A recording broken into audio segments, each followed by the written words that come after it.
नमस्कार। तुलसी खुसरो साहित्य संगम पटल के निर्माता राष्ट्रीय कवि शरदकांत मिश्र, लंकेश जी और संवाहक राष्ट्रीय गीतकार बलराम जी, जाने माने साहित्यकार श्री सत्येंद्र भाई जी परवेज, तौकीर कमर आब्दी जी, अमेरिका से विजय भाई ठक्कर और कौशिक शाह जी का मैं बहुत ही शुक्रगुजार हूँ कि आज मुझे यहाँ उपस्थित होने का मौका दिया। आप सबको और तुलसी खुसरो साहित्य संगम कार्यक्रम में उपस्थित सम्मानीय मेहमानों, आप सबको मेरी ओर से नमस्कार। इस पटल पर आने के लिए मुझे साहित्य संगीत विश्व ग्रुप से निमंत्रण मिला। यह मेरे लिए बहुत ही आनंद और गौरव की बात है। अमीर खुसरो और संत तुलसीदास के जन्मस्थल में स्थापित उन्हीं को ही आदर देकर पूजती इस संस्था के माध्यम से तुलसी खुसरो साहित्य संगम पर 400 से अधिक कार्यक्रम हुए हैं और मेरा सौभाग्य है कि मुझे भी आज इस पटल पर आने का मौका मिला।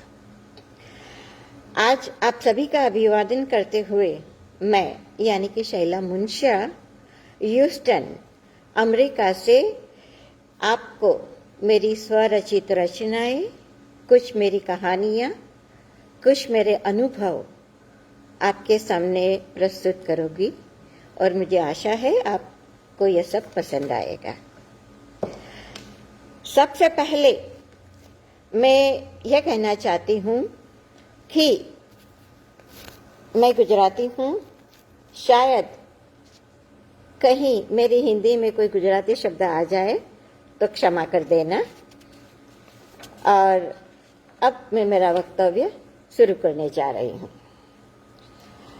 कबीर जी का एक बहुत ही प्रसिद्ध दोहा है, गुरु गोविंद दोनों खड़े काको लागू पाए, बलिहारी गुरु आपकी गोविंदियो बताए। यह दोहा मेरे जीवन में बहुत ही बड़े पैमाने पर लागू होता है, क्योंकि मुझे यह कहते हुए बड़ा ही फक्र और गर्व हो रहा है कि मैं एक आजीवन शिक्षिका हूँ। भारत में मैंने कुल 20 साल हाई स्कूल के बच्चों को पढ़ाया और 2000 की साल में जब मैं अमेरिका आई तो यहाँ मैंने प्राइमरी स्कूल के बच्चों को, जो प्री के और किंडर के बच्चे हैं, 3, 4, 5 साल के बच्चे, उनको पढ़ाना शुरू किया। लेकिन खास बात यह है कि यह जो बच्चे हैं वो मानसिक तौर पे थोड़े कमजोर या शारीरिक रूप से थोड़े कमजोर, जिसे हम स्पेशल नीड बच्चे कहते हैं, उनके साथ काम कर रही हूँ, आज भी काम कर रही हूँ और मुझे उनके साथ काम करके बड़ा ही आनंद मिलता है। मैं बात करना चाहती हूँ मेरे भारत के बच्चों के बारे में। सन 2015 में एक सुबह मुझे फोन आया भारत से और सामने से आवाज आई कि शैला बहन, मैं आपकी एक विद्यार्थिनी बोल रही हूँ। शायद आप मुझे नहीं पहचानोगे पर आप मेरे गुरु हैं। और इस साल गुरु पूर्णिमा में हम बहुत ही बड़े पैमाने पर गुरु वंदना करना चाहते हैं।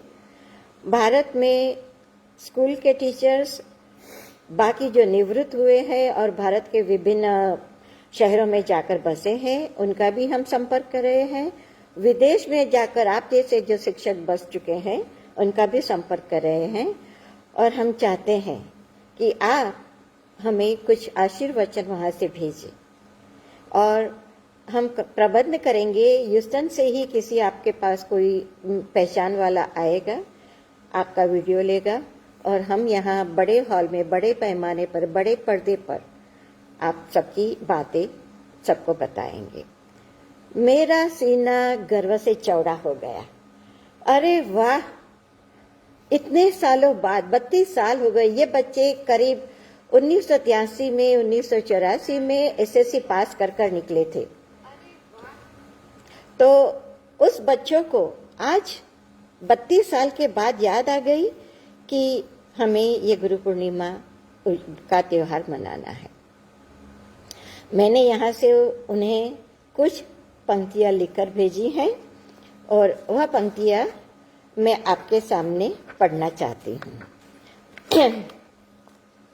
जो ज्ञान ज्योत हमने जलाई, जीवन में उतारा आपने, और मन तृप्त हुआ यह देख कि यह भक्ति और यह नाम उज्जवल किया आपने हम सब गुरुजन का। ज्ञान का बीज जो हमने सींचा था, देखो आज लहलहाता पेड़ बन शीतलता जग में फैला रहा। निभाई गुरु शिष्य प्रथा दिल से, किया पूजन आदरणीय गुरु का, मना के त्योहार गुरु पूर्णिमा का। इस युग में कर दिया उन्नत सर, गुरु का देकर इतना मान सम्मान। आशीष यही हम सब गुरुजन की, जीवन के हर क्षेत्र में हो उन्नति सदा। करो नाम रोशन जग में खुद के जन्मदाता का, यही प्रार्थना और दुआ निकलती रहे हमेशा हर शिष्य के लिए सदा सदा। और सबसे बड़ी बात यह है, मैं और एक प्रसंग दोहराना चाहती हूँ। इसके बाद 2018 में मैं भारत गई। जब से यह गुरु पूर्णिमा का त्योहार मनाया गया था, सब बच्चे मुझसे फोन पे बात किया करते थे, व्हाट्सएप पे जुड़ गए थे, तो उनको पता था कि मैं भारत आ रही हूँ। जैसे ही मैं बम्बई पहुंची, दूसरे ही दिन मुझे फोन आ गया कि हम आपसे मिलना चाहते हैं, 5-6 विद्यार्थी आपके घर आना चाहते हैं। और मैंने कहा आ जाइए। आप बिलीव नहीं करोगे, इस जमाने में इन बच्चों ने मेरे घर आकर मेरे पैर पूजे, मुझे प्रणाम किया। गुरु पूर्णिमा का जो दिन बाकी रह गया था पूजन, वो उन्होंने 2018 में किया। सिर्फ इतना ही नहीं, मुझसे वादा लेकर जाने से पहले एक दिन बड़े से हॉल में उन्होंने सभी विद्यार्थियों को एकत्रित किया, जितने भी बम्बई में थे। कई तो बड़ौदा अहमदाबाद से भी आए, और मेरे जो शिक्षकगण जिनके साथ मैंने 20 साल काम किया था, उन सभी को जितने आ सके उन सबको बुलाया। यहाँ पर मैं एक बात जरूर कहना चाहूंगी, और ये मेरे लिए बहुत ही गर्व की बात है। शायद ऐसा संजोग बहुत कम लोगों के साथ हुआ होगा कि मलाड बम्बई की जिस शाला में मैंने 20 साल बच्चों को पढ़ाया, उसी शाला में, उसी स्कूल में मेरी माँ ने 10 साल पढ़ाया था। उनके आकस्मिक निधन के बाद उन्हीं की जगह पर मैंने पढ़ाना शुरू किया। और उसके बाद जब मेरी बेटी बड़ी हुई और उसी गुजराती माध्यम शाला के साथ साथ अंग्रेजी माध्यम शाला शुरू हुई, तो उसने वहाँ पर किंडरगार्टन में अंग्रेजी माध्यम में पढ़ाना शुरू किया। ये मेरे लिए बड़े ही सौभाग्य की बात है कि 3 पीढ़ी एक ही शाला में काम करे। जहाँ बचपन में हम मम्मी का पल्लू पकड़ के स्कूल में जाते थे और सभी के प्यारे बच्चों की तरह साथ में खेलते थे, वही सब टीचर के साथ, कई टीचर जिन्होंने मम्मी के साथ काम किया था, उनके साथ मैंने 20 साल काम किया। तो उन सब की मैं इतनी लाडली थी, मैं उनको जैसे उनकी बेटी बनकर हमेशा चिढ़ाती थी, बताती थी आप आज ने बराबर मैचिंग नहीं किया है, लेकिन इतना सौभाग्य शायद ही किसी को मिले। तो जब 2018 में मैं उन सब टीचरों को मिली जिन्होंने मम्मी के साथ काम किया था, तो इतनी खुश हो गई। मैं उनकी बेटी थी और उन्होंने भी इतना आदर सत्कार मुझे दिया। मेरे एक टीचर रुक्मणी बहन जो मम्मी के साथ है, तो मुझे चिढ़ाने लगे कि कहाँ अमेरिका भाग गई, मैं तो तुझे एडॉप्ट करने वाली थी। दूसरे एक टीचर जो बड़ौदा में रहते थे, मैं उन्हें मिलने गई। 90 साल की उम्र में फिर भी उनकी हंसी वैसी थी। उनके हस्बैंड जो मुझे हमेशा बेटी की तरह मानते थे, बोलते थे आज तू मेरे घर आई है तो हमें कुछ अच्छा खाने मिलेगा, क्योंकि ये कला तो मुझे हमेशा वो कंद फूल ये सब सलाद खिलाती रहती है, कहती है आपकी तबीयत ठीक नहीं रहती है। तो ये सब आदर सत्कार कहाँ मिलता है। और अब मैं बात करना चाहूंगी मेरे यहाँ के बच्चों की। इन बच्चों में भले ही लोग उन्हें विकलांग कहते हो, लेकिन उनसे जो प्यार मुझे मिला है वह कभी और कहीं से नहीं मिलेगा। मुझे एक दो बातें बतानी है। मैंने मेरे इन बच्चों की रोज की हरकतों से, रोज के छोटे छोटे तूफानों को ब्लॉग में लिखना शुरू किया, जिसे डेली इंसिडेंट्स के नाम से मैंने और फिर बाल गगन विहार नाम की पुस्तक से प्रसिद्ध किया। तो मैंने यह लिखना शुरू किया जब मेरी पहली बच्ची, मेरा मानस संतान जिसे आप बोल सकते हैं, एमी, उसके बारे में लिखना शुरू किया। और एमी तो जैसे मेरे क्लास में मेरी बॉस थी, इतनी मीठी लड़की, आर्टिस्टिक लड़की थी, लेकिन उनकी एक आर्टिस्टिक बच्चों का एक तरीका होता है, उनका जो रूटीन होता है उसे आप डिस्टर्ब नहीं कर सकते। अगर आप डिस्टर्ब करोगे तो उनको फिर संभालना मुश्किल हो जाता है। और एमी हमारे क्लास में तब सब लड़कों में एक ही लड़की थी, तो जो वही चाहे, जो कुर्सी पर वह बैठना चाहे, उसे और कोई नहीं बैठ सकता। तो उसके बारे में मैंने लिखने शुरू किया। धीरे धीरे वह बच्ची का विकास इतना अच्छा हो गया कि पहले कक्षा में जब वह आई तो उसे हमने रेगुलर क्लास में भेजना शुरू कर दिया। लेकिन वह मेरी लाडली थी। हर रोज स्कूल में जब भी बस से उतरती थी, दरवाजे पर मुझे आकर पहले मुझे मिलती थी, मुझसे लिपट जाती थी, और वहां तक कि उसे कुछ तकलीफ हो, जैसे कि कभी उसका दांत दुख रहा हो, तो आकर मुझे ही कहने लगती थी, miss Munsha, my tooth is hurting me, और मुझे ही उसे नर्स के पास ले जाना पड़ता था।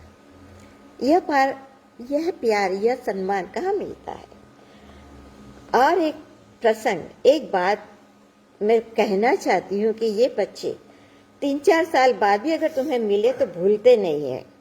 मेरे क्लास में एक लड़का था, मिकाई, 5 साल की उम्र में वह देरी से क्लास में आया, और आया तब तो इतना गोरा चिट्टा, घुंघराले बाल, और बड़ा ही आर्टिस्टिक बच्चा, इतना आर्टिस्टिक कि वह उसकी अगर बात न मानो तो क्लास में तूफान आ जाए। तो फिर हमने पिताजी को काउंसलिंग के लिए बुलाया। उन्होंने बताया कि इसे मैथ बहुत पसंद है, अगर जब भी उसे कुछ ऐसी तकलीफ हो आप गिनती गिनना शुरू कर दीजिए, 1 2 3 4, तो धीरे धीरे वो शांत हो जाएगा। और उसे भूगोल का बड़ा शौक है, और इसका हमें परिचय ऐसे हुआ कि एक बार हम लोग कैफेटेरिया में जा रहे थे बच्चों को लेके खाना खिलाने, तो एक क्लास के दरवाजे के पास बड़ा ग्लोब पृथ्वी का रखा हुआ था। वो टीचर शायद बच्चों को कुछ पढ़ा रही थी, इसलिए सामने ही रखा हुआ था। मिकाई की नजर उस पर पड़ी, वह दौड़ के क्लास में जाके ग्लोब उठा लाया और उसे घुमाने लगा। हम सब चकित हो गए कि इस बच्चे को इस ग्लोब में क्या नजर आया।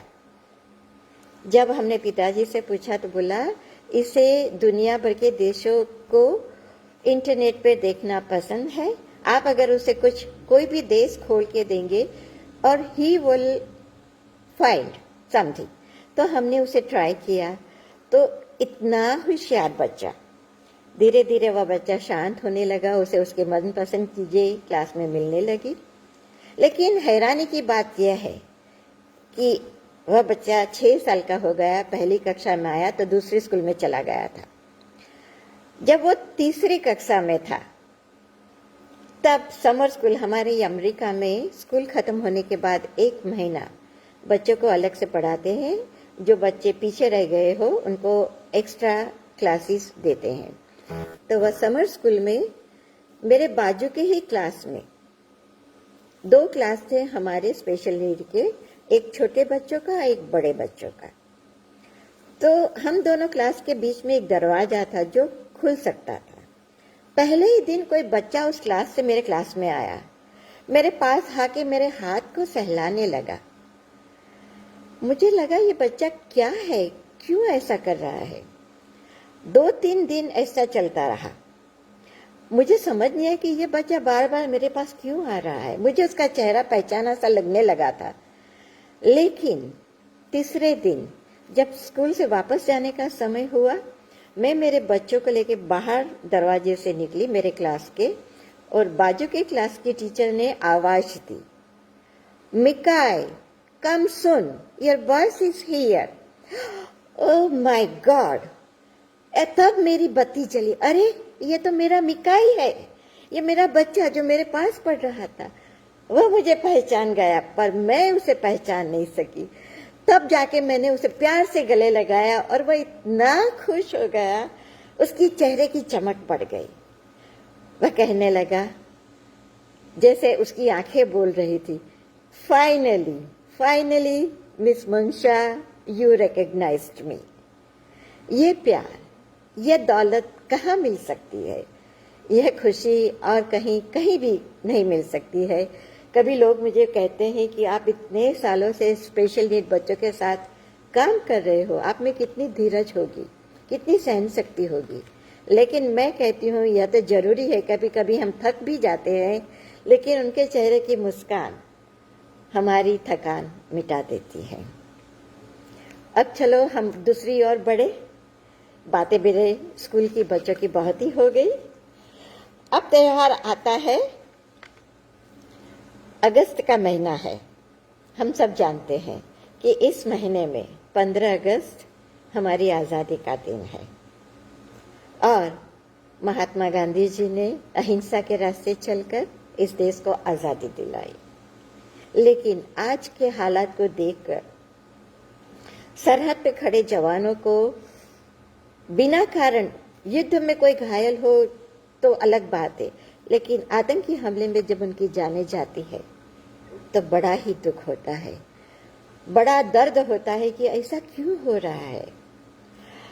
तो 2019 में आप सभी को शायद याद होगा कि पुलवामा में जो हमला हुआ आतंकवादी, और हमारे कई जवान उनमें शहीद हो गए। तब विचलित होकर मैंने कुछ पंक्तियां लिखी थी जो मैं आपके सामने प्रस्तुत करना चाहती हूँ। जिस देश में बहती थी दूध की नदियाँ, जिस देश में बहती थी दूध की नदियाँ, आज क्यों बहने लगी रक्त की नदियाँ। हर कोई चाहता अमन और शांति, फिर विवादों में क्यों फंसी है आज शांति। जिस देश में अतिथि माने जाते थे देव, जिस देश में अतिथि माने जाते थे देव, भाई भाई के दुश्मन कहाँ से हो गए लोग। आ रही है होली लेके रंगों का त्योहार, आ रही है होली रंगों का त्योहार, पर क्यों दिख रहा रंग खून का लाल। कब तक चलता रहेगा यह विनाश, कब तक बलि चढ़ेंगे माँ के लाल। आओ मिलकर रचे एक नया इतिहास, हम सब अगर इस बारे में सोचे। आओ मिलकर रचे एक नया इतिहास, सिखा दे दुनिया को अहिंसा का मार्ग। इस पंक्तियों के साथ अभी कुछ दिन पहले फेसबुक पे आई हुई कुछ पंक्तियां भी मुझे याद आ रही है। मिट जाएगा गुनाहों का तस्वुर, मिट जाएगा गुनाहों का तस्वुर इस जहां से, अगर हो जाए यकीन कि खुदा देख रहा है। अगर सब इस बात से हैरान हो, इस बात से डरे कि हमारी हर हरकत खुदा देख रहा है, तो शायद इंसान गलत काम करने से रुक जाए। मैं देख रही हूँ, यानी कि पढ़ रही हूँ, बहुत सी कमेंट्स आ रही हैं। कौशिक भाई जी, राजुल बहन जी, शरद खान जी, आप सबको मेरा नमस्कार। मेरी बातें आप सबको पसंद आ रही है, इससे मुझे बड़ा ही आनंद हो रहा है। अगस्त की बात चल रही है। अगस्त में 22 तारीख को रक्षाबंधन का त्योहार भी आ रहा है। श्रावण महीना भी 9 अगस्त से शुरू हो जाएगा और हमारे देश में, भारत में तो जैसे त्योहारों का समा बन जाएगा, क्योंकि श्रावण महीने से हर त्योहार शुरू हो जाते हैं। दिवाली आ जाती है, तब तक लोग कुछ न कुछ त्योहार मनाते रहते हैं। तो मैं बात करना चाहती हूँ रक्षाबंधन की। मुझे याद है जब मैं छोटी थी, हम 2 बहनें थी, और जब रक्षाबंधन आता था, राखी का त्योहार आता था, और माँ राखी के साथ पूजा की थाली सजाती थी, तो मेरी आंखें डबडबा जाती थी। मैं हमेशा माँ से पूछती थी, मेरा कोई भाई नहीं है? हाँ, मामा मासी के चाचा भतीजे सभी के भाई तो थे मेरे, लेकिन मेरा खुद का कोई भाई नहीं। तो मेरी आंखें हमेशा डबडबा जाती थी और माँ से यही सवाल हमेशा पूछती रहती थी कि मेरा कोई भाई नहीं, मेरा कोई भाई नहीं। थोड़ा बड़े होने पर सवाल पूछना तो बंद कर दिया, क्योंकि समझ में आ गया कि कोई बात नहीं, हम 2 बहनें तो हैं, लेकिन मन में ये टीस तो हमेशा रहती थी कि मेरा कोई भाई नहीं। लेकिन मेरी माँ जहाँ जिस स्कूल में काम करती थी, वहाँ के प्रिंसिपल और मेरी माँ बचपन की सहेलियाँ थी, और उनकी स्कूल में एक बार कैंप हुआ था सब बच्चों के लिए, और हम लोगों को तो टीचर के बच्चे होने के नाते हमें भी उस कैंप में जाने का मौका मिला था। कैंप के आखिरी दिन सब टीचर बच्चों से पूछ रहे थे, मेरी आयु कुछ 12-13 साल की होगी, कि आप आगे जाकर क्या बनना चाहते हो? तो सब कह रहे थे कि मुझे डॉक्टर बनना है, मुझे इंजीनियर बनना है। पता नहीं क्यों मुझे मेरी माँ को देखकर यही था कि मैं शिक्षक बनना चाहती हूँ। और कोई ख्वाहिश, ऐसा जब सवाल पूछा गया तो अब ऐसे ही मेरे मन से निकल गया कि कोई छोटी बच्ची थी, कोई ख्याल तो नहीं था कि और तो कुछ नहीं हमेशा, लेकिन कभी कभी लगता है कि मेरा कोई भाई नहीं है। वही प्रिंसिपल का बेटा भी उसी कैंप में साथ में था। उसको कैंप मई महीने में था। उसके बाद जब पहले राखी का त्योहार आया, सुबह ही सुबह वह राजू मेरे घर आ गया और आके बोला, क्यों रोती है, क्यों चिल्लाती है, क्या मैं तेरा भाई नहीं हूं? और उसने अपनी कलाई मेरे सामने रख दी और मेरे से राखी बंधवाई। तब से लेकर आज तक वह एक चट्टान की तरह मेरे हर सुख दुख में मेरे साथ खड़ा है। भाई इतना नसीबदार था वह मेरा कि अगले ही साल मेरे खुद का भाई भी हो गया, छोटा सा नन्हा सा मेरा भाई। लेकिन हमेशा हमेशा आज भी मेरा राजू ही मेरा सबसे पहला और प्यारा भाई है। और उस भाई को समर्पित करते हुए, जगत के सभी भाइयों को समर्पित करते हुए चंद पंक्तियां मैं बताना चाहती हूँ। राखी का त्योहार जब भी आता है, मन हरदम खुशियों से भर जाता है। बचपन की तड़प हर बार उभर आती थी, देख सबके भैया आह निकल जाती थी। माँ जब सजाती थाली दिए और राखी से, चेहरे पर मेरे छलक उठते आंसू उदासी से। पर दुख ने जल्द ही किया किनारा, जब द्वार मेरे खड़ा था भैया दुलारा। बैठा था वह माँ की परम सहेली का, देख आंसू मेरे खटखटाया द्वार हवेली का। बंधवाई राखी मुझसे बन के भैया मेरे, निभाया फर्ज भाई का जीवन भर संग मेरे। तब से राखी का त्योहार जब भी आता है, मन हरदम ही खुशियों से भर जाता है। और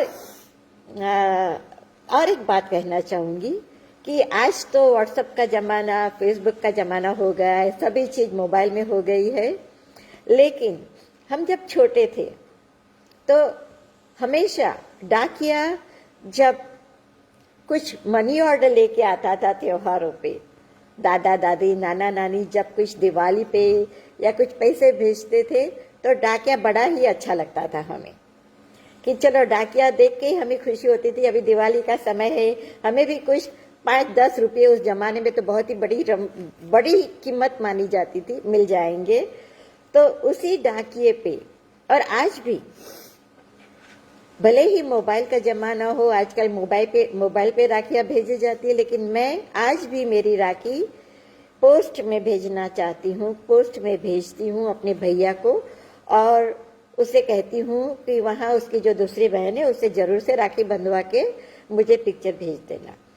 तो उसी डाकिए पर चंद पंक्तियां है, मैंने कहीं पढ़ी थी, जो आपको भी सुनाना चाहती हूँ। कभी चिट्ठी, कभी राखी, कभी मनी ऑर्डर आते थे, वो दिन कुछ और थे। कभी चिट्ठी, कभी राखी, कभी मनी ऑर्डर आते थे, वो दिन कुछ और थे, जब डाकिये भी खुशियां लाते थे। तो मैं चाहती हूँ अभी भी इस जमाने में हम डाकियों को देखें, डाकियों के बारे में सोचे कि उनका भी जीवन चले। मैं बात कर रही थी त्योहारों की, क्योंकि इस समय भारत में पता नहीं आज की परिस्थिति से शायद इतना त्योहार मनाया नहीं जाएगा, लेकिन फिर भी समा तो त्योहार का ही है। और इस त्योहार पे, फागुन के त्योहार पे, होली के त्योहार पे मैंने एक कविता लिखी थी, और यह कविता मैं आप सबको सुनाना चाहती हूँ। बहती हवा ने किया इशारा और खिल उठा गुलमोहर मेरे अंग। बहती हवा ने किया इशारा और खिल उठा गुलमोहर मेरे अंग। लगता है आया त्योहार रंगों का, और मैं भी बहती रही हवा के संग संग। आया फागुन का त्योहार और रंगों की बौछार चारों ओर। आया फागुन का त्योहार और रंगों की बौछार चारों ओर, और बस दीवानी होकर मैं भी खेलती रही रंगों के संग संग। बिसरा के उदासी पतझड़ की, बिसरा के उदासी पतझड़ की, जब खिलती है कलियां बागों में और महकती है फुलवारी, महक उठी मैं भी उन फूलों के संग संग। जब छेड़ती है गोपियां मधुर गान और बज उठती है बंसी की मधुर तान। गोकुल में खेल रहा हो कान्हा राधा के संग रास, झूम उठी मैं भी तो उन कान्हा के संग संग। लाए हर जीवन में खुशियां त्योहार रंगों का। मेरी ये कामना है, मेरी ये इच्छा है, मेरी ये दुआ है कि लाए हर जीवन में खुशियां त्योहार रंगों का।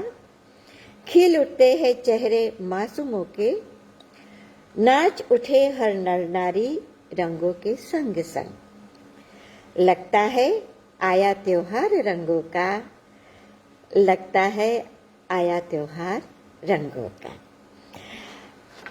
रंगों की बात हो रही है, त्योहारों की बात हो रही है। होली के त्योहार की बात हुई तो मैं बताना चाहती हूँ, हमारे ह्यूस्टन में इंटरनेशनल हिंदी एसोसिएशन करके एक संस्था है, जो हर बार होली के कुछ दिन पहले होली के दो बोल करके एक कार्यक्रम का आयोजन करती है। और कभी व्यंग काव्य, सभी हिंदी काव्य की वहाँ पर कविताएं पढ़ी जाती हैं। गत साल तो कोरोना की वजह से कुछ हो नहीं सका, लेकिन इस साल जब हम सबने 2 वैक्सीन ले ली थी, तो सोचा कि चलो सिर्फ जो कविगण, जो कविता पढ़ने वाले हैं, उन्हें बुलाया जाए, और जो कार्यक्रम करने वाले लोग थे, तो कुल मिला के हम 10-15 जन छोटे से हॉल में इकट्ठा हुए। और बाकी तो सब, जैसे आप सबको पता है, इस बार सभी कार्यक्रम जूम पर ही होते रहते हैं, दुनिया भर में लोग देख सकते हैं। तो हम सब वहाँ हॉल में एकत्रित हुए, जहाँ हर साल होली के बोल हम लोग करते थे, और बाकी सब लोग जूम पर देख रहे थे। तो इस बार की इस होली की सौगात पर मैंने जो काव्य लिखा है, ध्यान से सुनना, यह सिर्फ काव्य नहीं है, उसमें मैंने एक पूरी कहानी बुनी हुई है। एक एक शब्द ध्यान से सुनना। कहानी तो होली से ही शुरू होती है और आगे देखो क्या होता है। होली का त्योहार जब भी आता है, अंबर पर जैसे इंद्रधनुष आ जाता है, खिलती कलियों से बसंत लहराती है, रंगों की बौछार खुशियां साथ लाती है। होली का त्योहार जब भी आता है, अंबर पर जैसे इंद्रधनुष आ जाता है, खिलती कलियों से बसंत लहराती है, रंगों की बौछार खुशियां साथ लाती है। अब कहानी शुरू होती है और कहानी आप सबकी जानी पहचानी है। जब दानव हिरण्यकशिपु राजा बना था, दुष्टता की हर सीमा का उल्लंघन किया था। जब दानव हिरण्यकशिपु राजा बना था, दुष्टता की हर सीमा का उल्लंघन किया था। नगर में न त्योहार बसंत का, न नाम प्रभु का। तभी खत्म करने पापी को बालक जन्मा था प्रहलाद। बड़ा ही सच्चा बच्चा था, हरि गुण नित गाता था। पिता हिरण्यकशिपु ने की सारी कोशिश, जब हुआ न काम तमाम। हिरण्यकशिपु ने बहुत ही कोशिश की कि प्रहलाद को खत्म कर दे। पिता हिरण्यकशिपु ने की सारी कोशिश, खत्म हो प्रहलाद। लिया आश्रय बहन होलिका का, जब हुआ न काम तमाम। कोई काम न हो सका, किसी तरह से प्रहलाद का नाश न हो सका। तब उसे याद आया बहन होलिका का वरदान।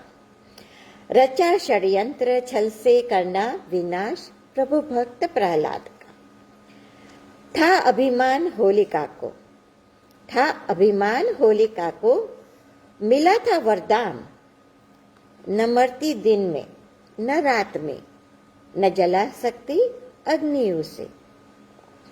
भावी ने बस भुला दिया, बैठी अगन ज्वाला के बीच। जब भावी भुला देता है तो कोई भी बड़ी से बड़ी भूल कर बैठता है। भावी ने बस भुला दिया, बैठी अगन ज्वाला के बीच। हुई थी शाम और भक्त प्रहलाद था गोदी में, रटता प्रभु नाम। जली होलिका खुदी के अभिमान से, हुई रक्षा प्रहलाद की। जली होलिका खुदी के प्रहलाद की, शिव ने किया उद्धार निष्काम भक्ति का, करके नाश दुष्टता का। दिन था वह फागुन सुद पूनम का, नवजीवन और उत्सव का।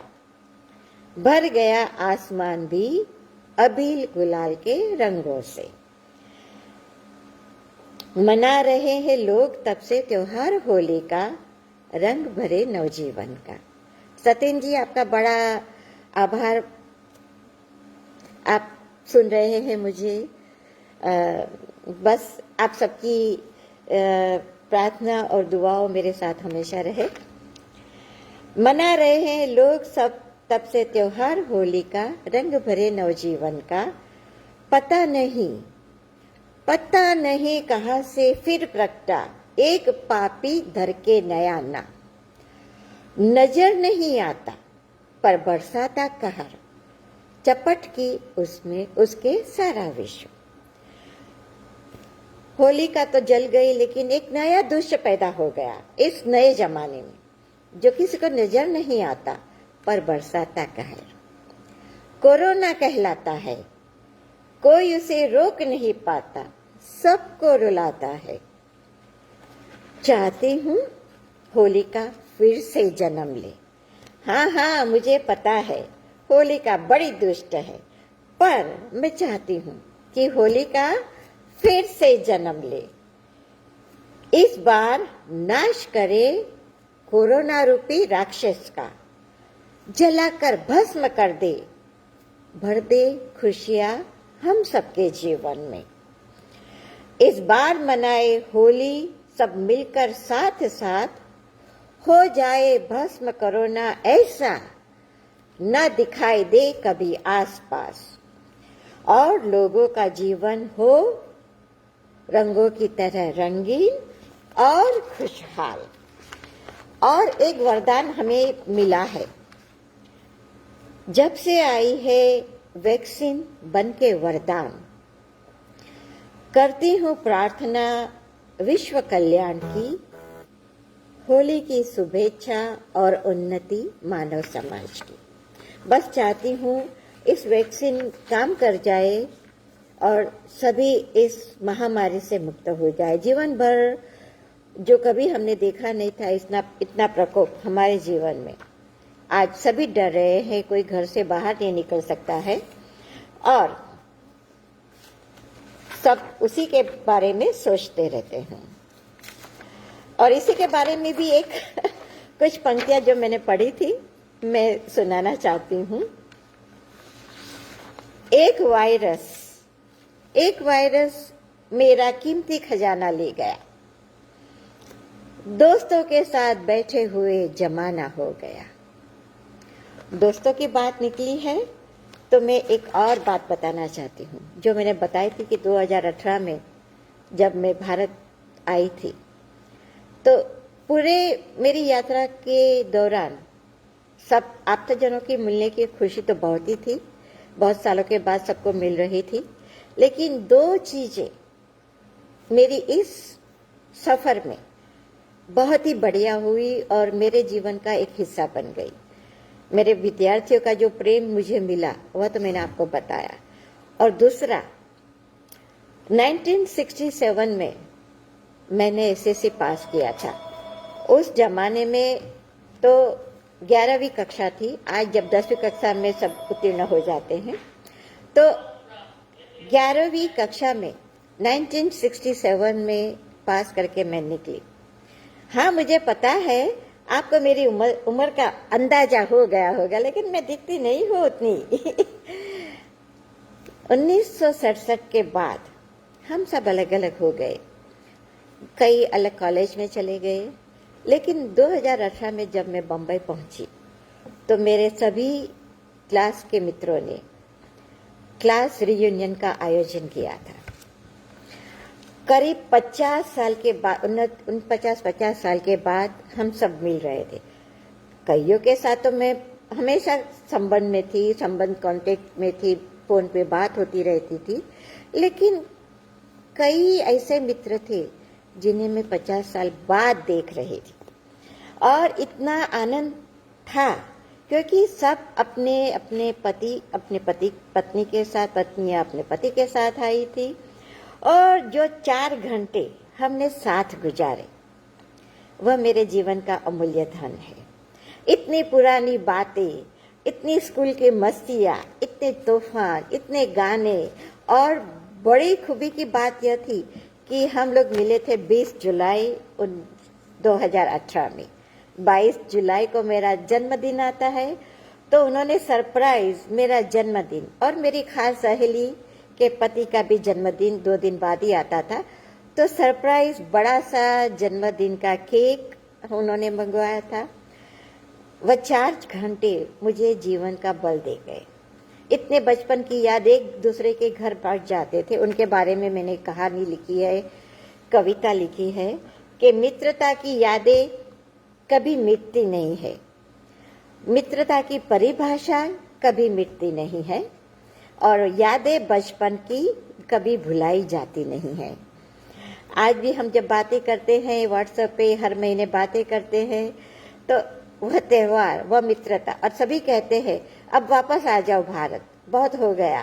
क्योंकि कभी कभी सफर में जब अकेले रहने का वक्त आता है तो एक मित्र का ही कंधा है जिस पर सर रख हम अपने दुख भुला सकते हैं। तो मित्रता की याद में मैं यह सब मित्र को फिर से याद करती हूँ। और सबसे बड़ी बात, मैंने जो गुरु की बात सबसे पहले शुरू में की थी, तो मेरा सौभाग्य था, बड़ा ही सौभाग्य था कि उसी समय में मेरे स्कूल के प्रिंसिपल श्रीमती इंदुबेन पटेल, जो उस समय 93 इयर्स ओल्ड थी, उनको मिलने का सौभाग्य मिला।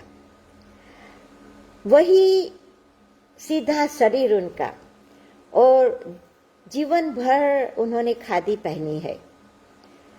गांधी जी के सत्याग्रह के आंदोलन में उन्होंने भी प्रण लिया था कि मैं शादी नहीं करूंगी, और उन्होंने वह प्रण निभाया। जब मैं उन्हें मिलने गई तो इतने खुश हो गए, और हमारी खुशनसीबी थी कि हमारी स्कूल जब हम लोग ने पढ़ना शुरू किया तो छोटी सी स्कूल थी, हर साल एक क्लास आगे बढ़ता रहता था। तो हम लोग जब 11वीं में आई तो हमारा दूसरा ही क्लास था जो 11वीं कक्षा में आया था। तो इंदुबेन हम सबको अपने बच्चों की तरह जानते थे, पहचानते थे, न हमको, हमारे घर परिवार को भी अच्छी तरह जानते थे। जैसे ही मैं उनसे मिली, पूछने लगे तुम्हारी बहन पारुल कैसी है, और कहने लगी मुझे याद है तुम्हारी मम्मी इतना अच्छा खाना बनाती थी और कभी कभी तुम मेरे लिए भी ले आया करती थी। तो इतनी यादें, उनके साथ आधा पौना घंटा मैंने बिताया। इतनी प्रसन्नता मुझे हुई। उनका आशीर्वाद हमेशा मेरे सर पर है, आज भी वह जीवित है, और हम कभी कभी उनसे बातें करते रहते हैं, उन्हें बड़ा आनंद आता है। उन्होंने मुझे साहित्य की ओर आगे बढ़ने के लिए बड़ा प्रोत्साहित किया। बचपन से कभी मुझे बुनाई कढ़ाई का शौक ही नहीं था, पढ़ने का बहुत ही शौक था। कभी मामा के घर चली जाती थी तो उनके कोने में एक कबाड़ था जिसमें उस जमाने में हमारे सब मैगजीन्स, झगमग, रमकड़ू, जो गुजराती मैगजीन्स होते हैं, वहाँ रखे रहते थे। तो मैं जाके सीधा उस कोने में बैठ जाती थी, और जब नाश्ते का वक्त होता था मामी ढूंढती रहती थी शैला कहाँ है, तो पता था वही कोने में होगी। लेकिन 7वीं कक्षा से इंदुबेन ने हम सबको गुजराती के उच्चतम साहित्यकारों की नॉवेल पढ़ने का एक ऐसा बहाना बताया उन्होंने कि आपको ये नॉवेल पढ़नी है पूरे साल में, और साल के अंत में मैं परीक्षा में उसमें से 20 मार्क का सवाल पूछूंगी। तो उसी लगन में जब हमने पढ़ना शुरू किया, कन्हैयालाल मुंशी की पाटन की प्रभुता हमारी गुजराती बड़ी ऐतिहासिक नॉवेल है, पहले जब मैंने पढ़ी तो फिर तो मेरा साहित्य और अच्छे साहित्य की ओर लगाव बढ़ता ही गया। इतना लगाव बढ़ता रहा, लेकिन लिखने का सौभाग्य कभी नहीं मिला, क्योंकि पता है भारत में शादी के बाद स्कूल, बच्चे, घर गृहस्थी, तो सौभाग्य नहीं मिला। लेकिन अंदर छिपी हुई चाह अमेरिका आने के बाद पूरी हुई। हमारे ह्यूस्टन में गुजराती साहित्य सरिता का एक हमारा ग्रुप है, जहाँ हम हर महीने मिलते थे। लास्ट ईयर से नहीं मिल सकते हैं, जूम पर मिलते हैं, लेकिन उन्हीं के प्रोत्साहन से धीरे धीरे मैंने लिखना शुरू किया। मेरी कहानियाँ, मेरी कविताएं लोग सराहने लगे और मुझे उनका साथ मिलता गया। गज़ल लिखने की शुरुआत की, जहाँ मुझे देविका बहन ध्रुव, जो भी बड़ी अंतर्राष्ट्रीय ख्याति प्राप्त कवयित्री है, उनके मुझे हर रोज सीख मिलती रहती थी, यह गलती है, यहाँ पर सुधार करो। और इस तरह राजुलबेन कौशिक भाई, सभी का मार्गदर्शन मुझे मिलता रहा, और धीरे धीरे लिखने के प्रति मेरा मन बढ़ता रहा। एक यहाँ अमेरिका आने के बाद थोड़ा समय भी मिलने लगा, और आज मुझे ये कहते हुए बड़ा ही आनंद होता है कि काफ़ी सारी मेरी रचनाएं मेरे ब्लॉग पर प्रसिद्ध हुई है, कई अखबारों में प्रसिद्ध होती है, और मुझे इससे बड़ी खुशी मिलती है कि लगता है कभी भी मैं अकेले नहीं पढ़ूंगी। यह एक बड़ा इतना अच्छा सा शौक है, अच्छा पढ़ने मिलता है, अच्छी कविताएं, अच्छी कहानियां, अच्छी बातें। तो यह संस्कार की बात है कि जो अपने बीज हमारे अंदर होते हैं, वह बीज हमेशा कहीं न कहीं पौधा बनकर पनपते हैं। अब जब बात संस्कारों की हुई है तो मैं याद करना चाहती हूँ मेरा बचपन। मेरे पिताजी पंकज मलिक के बड़े प्रशंसक, बड़े भक्त थे और कुदरत की देन है कि उनकी आवाज पंकज मलिक जी से बहुत ही मिलती थी। जब भी वो गाना गाते थे, अगर आप दूसरे कमरे में बैठे हो तो सुनकर पता नहीं चलता था कि कौन गा रहा है, पंकज मलिक जी गा रहे हैं या कोई और दूसरा। और मेरे पिताजी हमेशा हमेशा ऑफिस से जब घर आके खाना खा के हम लोग बैठते थे तो 2-3 गाने पंकज मलिक के गाए बिना उन्हें चैन नहीं पड़ता था, न हमें सुने बिना चैन पड़ता था। तो बचपन से इन गानों को मैं सुनती आई थी। जब अब भी याद आती है पिताजी की तो मैं यही गाने कभी कभी यूट्यूब पर सुन लेती हूँ। सीडी भी है, लेकिन अब सीडी का जैसे जमाना नहीं रहा है, जमाना बदल रहा है। लेकिन यूट्यूब और हाथ में गूगल हो, मोबाइल में कभी भी कोई भी गाना आप सुन सकते हो।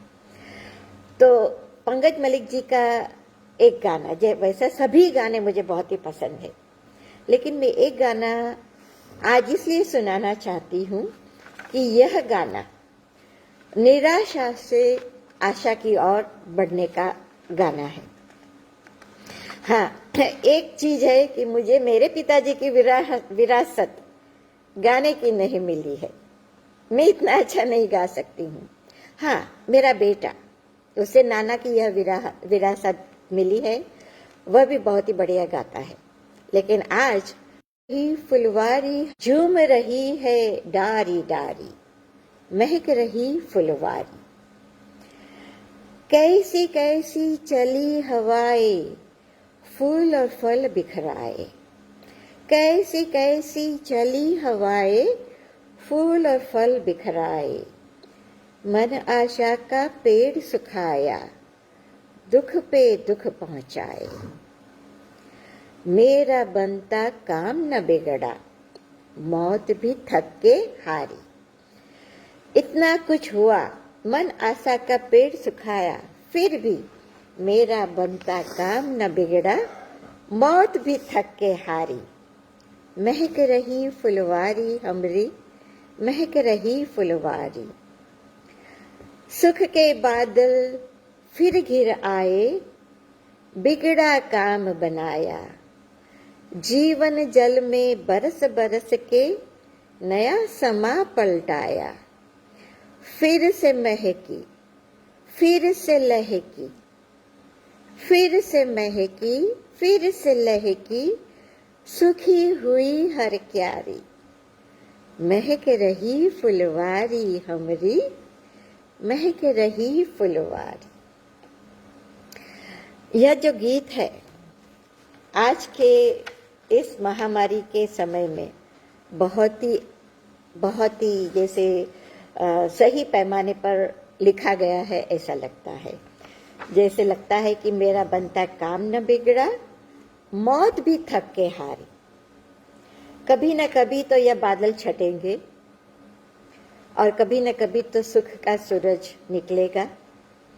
हम जानते हैं इस बार इस महामारी में कई लोगों ने अपने आप्तजन गंवाए हैं और अभी भी डर काफी है और भी डेल्टा वायरस सभी की बातें सुनाई दे रही है, सब लोग चिंतित है।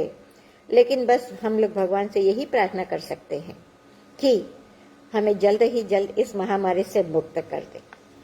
मैं और भी एक बात बताना चाहती हूँ। जब इस महामारी की बात निकली है, कभी कभी जीवन में ऐसा भी बन जाता है कि कई दुर्घटनाएं होती हैं। जैसे अभी बारिश का समय है, कई जगह पर कितनी बाढ़, कितना नुकसान हो रहा है। तो एक दो मेरे जीवन में भी ऐसे बनाव बन गए कि जिससे मन एकदम से हिल गया। हाँ, हम कभी आग या बाढ़ या धरतीकंप ऐसी बातें अखबार में पढ़ते हैं, टीवी पे समाचार देखते हैं, तो हम दुखी जरूर हो जाते हैं, मन विचलित भी हो जाता है, लेकिन दूसरे दिन फिर अपने काम में लग जाते हैं। लेकिन जब अपनों पर बात आती है, जब हमारे किसी की कुछ ऐसी घटना बन जाती है, तो वह दुख सहा नहीं जाता है। भारत में बसे सभी को 2001 26 जनवरी का वह धरतीकंप जरूर याद होगा। कच्छ, गुजरात में हाहाकार मच गया था। और यह बात मुझे इसलिए याद आई कि मेरा देवर, मेरे मौसी का मतलब मेरे पति के मौसी का बेटा, वह जनवरी के शुरू में कैलिफोर्निया आया था। उसके बिजनेस को यहाँ बढ़ाना था, ऑफिस सेटअप करना था। वह आके तो काम में व्यस्त हो गया, लेकिन मुझे याद है आज भी कि 25 की सुबह को ही उसने हमें फोन किया था। भारत में तो 25 की रात हो गई थी तब। बस ऐसे ही उसने फोन किया कि भाभी मैं आ गया हूँ, सॉरी मैं इतने दिनों से आपको फोन नहीं कर सका, काम में व्यस्त था, लेकिन अब धीरे धीरे घर भी, एक अपार्टमेंट ढूंढ लिया है, ऑफिस का काम भी धीरे धीरे सेट हो रहा है, तो मैंने बोला आपसे बात कर लूँ। हम लोग इतने प्रसन्न थे, बातें अच्छी हो रही थी। मैंने बोला क्या बात है, आप अकेले आए हो और आपकी पत्नी बच्चे? तो कहने लगा कि हाँ भाभी, अब तो मैं भी नया हूँ यहाँ पर, 2-3 महीने में अच्छे से सेट हो जाओ, तब तक वहाँ भी बच्चों की स्कूल खत्म हो जाएगी, पढ़ाई खत्म हो जाएगी, छुट्टियाँ शुरू हो जाएगी, तब जाके मार्च अप्रैल में जाके मैं उनको यहाँ ले आऊँगा। और आधी रात को उसका फोन आया, भाभी मैं भारत जा रहा हूँ, कुछ हुआ है। और उस विनाशकारी धरतीकंप ने उससे उसके 2 बेटे छीन लिए, बेटे और बेटी। मकान पूरा धराशायी हो गया था। 6 घंटे सब अंदर दबे हुए थे। पत्नी तो बच गई, उसके भी चेहरे पे बड़े निशान हो गए, मुश्किल से आंख बच गई। लेकिन भगवान की यह करुणता के बाद एक और बात हुई कि वो जरूर बच्चों को तो यहाँ ले आया, अहमदाबाद में वो लोग रहते थे, बच्चे तो नहीं, पत्नी को ले आया, पत्नी को, क्योंकि वहां पर रोज यही बातें सुनना, यही बातें करना। लेकिन भगवान की कृपा जिन पर होती है, जैसे हम कहते हैं कि राम जिसकी रक्षा करे उसे कौन मार सकता है, उसे कौन खत्म कर सकता है। यहाँ पर अब वह बस गया है, कनाडा में बस गया है, और भगवान ने वही बच्चे उन्हें वापस दिए, वही बेटी, वही बेटा। क्योंकि जब भी हम उन्हें देखते हैं, जो बच्चे चले गए थे वही प्रतिकृति यही बच्चों में है, वही रूप, वही चेहरा, और उन्होंने नाम भी वही रखा है जो पहले बच्चों का था। तो भगवान की इस कृपा को हम हाथ जोड़ के नमस्कार करने के सिवा और कुछ नहीं कह सकते। बस मेरा कहना यही है कि ऐसी यादें संजोते रहना चाहिए, ऐसी यादों से अच्छाई देखनी चाहिए, मन में आशा का दीपक हमेशा जलाए रखना चाहिए, और बस जीवन में आगे बढ़ते रहना चाहिए। मैं आप सबका धन्यवाद करना चाहती हूँ। आप सबने इतनी धैर्य से मुझे सुना, इतनी सारी कमेंट्स आ रही है, तो मैं सभी श्रोताओं का, दुनिया भर से जो मुझे सुन रहे हैं, उन सभी को मैं धन्यवाद करना चाहती हूँ, और एक आशा रखना चाहती हूँ कि ऐसे ही आप हम सभी को जो इस मंच पर आए, तुलसी खुसरो मंच पर आए, उन सबका अभिवादन करते रहना। फिर से मैं आप सबको धन्यवाद कहती हूँ। कवि शरदकांत जी आपको नमस्कार, बलराम जी आपको नमस्कार, कौशिक जी, सबका नाम मैं देख रही हूँ कमेंट में, और मुझे मौका देने के लिए फिर से दिल से बहुत ही आभारी हूँ। धन्यवाद।